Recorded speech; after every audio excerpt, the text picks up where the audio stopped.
एक छोटे से गांव में एक लड़का रहता था जिसका नाम आर्यन था। उसे बचपन से ही पेंटिंग बनाने का शौक था। वह रंगों से कहानियां गढ़ता, कल्पनाओं को आकार देता, लेकिन उसके परिवार और गांव वालों को यह सब व्यर्थ लगता था। उसके पिता अक्सर कहते, पेंटिंग से पेट नहीं भरता, कोई ढंग का काम सीखो। दोस्त उसका मजाक उड़ाते, तुम कभी बड़े कलाकार नहीं बन पाओगे। लेकिन आर्यन ने हार नहीं मानी। वह दिन भर खेतों में काम करता और रात में चुपचाप मोमबत्ती की रोशनी में पेंटिंग बनाता। वह जानता था कि उसका सपना सच्चा है, बस उसे खुद पर विश्वास रखना होगा।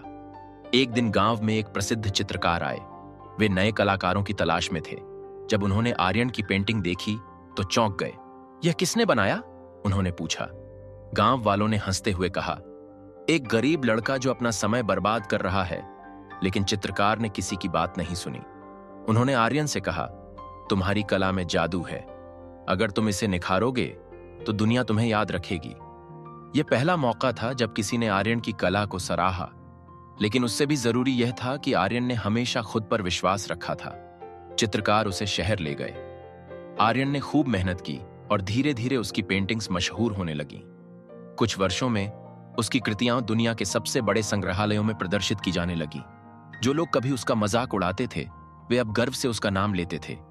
एक दिन आर्यन अपने गांव लौटा। वहां उसने एक छोटी बच्ची को मिट्टी में कुछ चित्र बनाते हुए देखा। वह सहमी हुई थी और बोली, मुझे पेंटिंग पसंद है, लेकिन सब कहते हैं कि इसमें कोई भविष्य नहीं है। आर्यन मुस्कुराया और उसे एक ब्रश पकड़ाते हुए कहा, अगर तुम खुद पर विश्वास करोगी तो एक दिन दुनिया भी तुम पर विश्वास करेगी। सपने देखने वालों को ही दुनिया याद रखती है। और उस दिन आर्यन ने समझा कि असली सफलता सिर्फ अपने सपनों को पूरा करना नहीं, बल्कि दूसरों को भी उनके सपनों पर विश्वास दिलाना है। सपने देखो, मेहनत करो और खुद पर विश्वास रखो। सफलता तुम्हारे कदम चूमेगी।